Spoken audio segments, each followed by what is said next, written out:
Hi, and thanks for stopping by. It's time we have a chat. I've always wanted to add a series to the channel that covers activities that are more current. So in this video, I'm introducing a new travel series to the channel and my first travel vlog, my trip to Iceland in July 2024. Let me explain. Welcome to Alex World.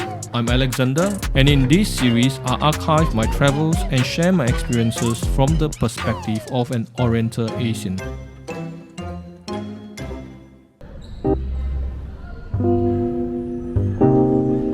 I'm extremely grateful for this amazing community that we have built together. I'm excited to announce a new series where I'll be sharing my travel experiences and unique perspective as an oriental Asian traveler. I hope you'll enjoy my new adventure. Let me know your thoughts on this new travel series. It will help me shape the series better. Thanks!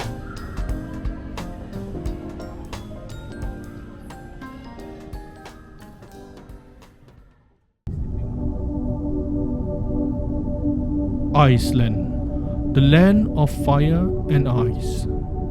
This is our first time visiting Iceland. Most of our preparations were based on what we can find on the internet and from friends.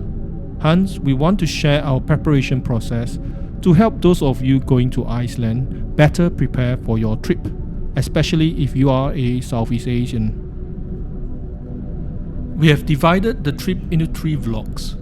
This video is the first of the 3 covering our preparation to Iceland and Reykjavik. There were no direct flights from Singapore. Hence, multiple stops were required. The flights from Europe and UK were very popular and not frequent. This makes arranging connecting flights challenging, but we chose to stop over longer at Manchester, UK. You may ask why Manchester, UK?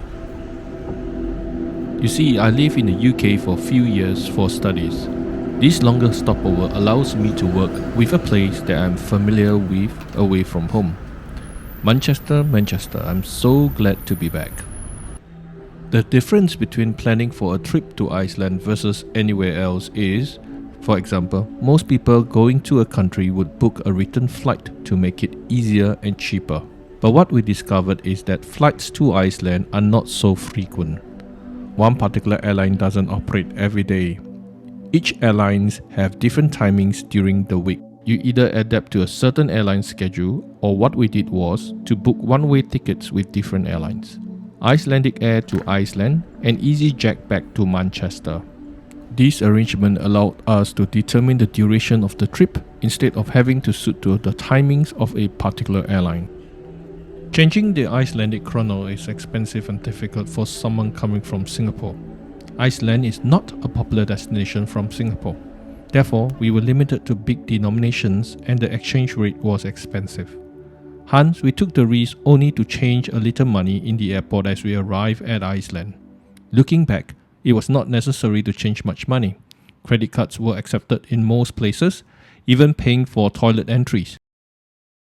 Arriving into Iceland through Reykjavik Airport was a shock to me. Firstly, from its name, Iceland. I was expecting to land on ice. It was really underwhelming. Secondly, I was expecting the airport to be made of container-like structures. To my surprise, it was modern, minimalistic, and lovely. Thirdly, all the video I watch on Iceland say it is expensive, and it is expensive, period. Wow. In our preparations for the trip, we watched many other YouTube videos and read many websites. There weren't many Southeast Asian voices on YouTube on Iceland. So as an Oriental Asian, I would like to share the key things we prepared. Instant noodles, just in case I crave for my noodles and soup. Wet wipes, very important to wipe and sanitize things on the way. Coming from Singapore, we are used to left-hand drive. Iceland drives on the wrong side of the road, right-hand drive. It took me driving a few rounds in a car park before I was confident enough to attempt the roads. Wet wipes came in handy to clean and sanitize the interior of the car when we first received it. One thing that we forgot to bring is a car phone mount, so please remember to bring yours.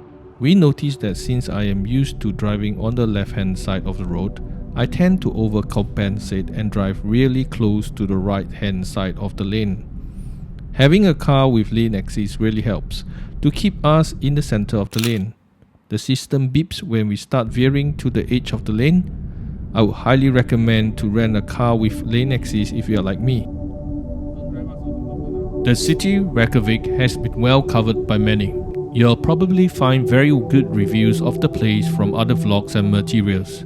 But what I intend to cover are some points we have learned from our experiences. Car parks are tariffed by zones in the city centre. Payments for the roadside parking can be done through the Parka mobile app. A tip is to go really early and park at the Long H Church. By now you would have noticed that I'm no good at Icelandic names and words, so I'll have them printed on the screen each time. Parking is free at the church. You can walk to most places from there. There are also scooters for rental all over the city centre that you can use. Our advice for supermarket runs and stocking up on food is to do so between the airport and Reykjavik, or even Reykjavik itself. What we realize is once you go deeper into Iceland, further away from Reykjavik, the supermarket options are limited. You don't have the luxury of, for example, having one big bonus supermarket beside a big Krónan supermarket, where you have many options to choose from. Most of the time, once you go deeper into Iceland, you probably only have one option, a standalone, and it's a smaller supermarket as well. So for supermarket runs, grocery stock-ups, it's better to do so within Reykjavik or near Reykjavik itself. If there's something you would like to find out more about preparing your trip to Iceland, do drop us a comment and we will try our best to reply within our capacity. Consider giving us a thumbs up if you enjoyed this video.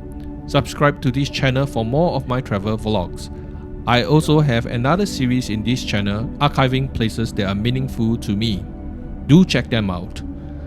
In my next travel series episode, I continue to explore Iceland and some popular waterfalls. Do stay tuned for more exciting travels from me.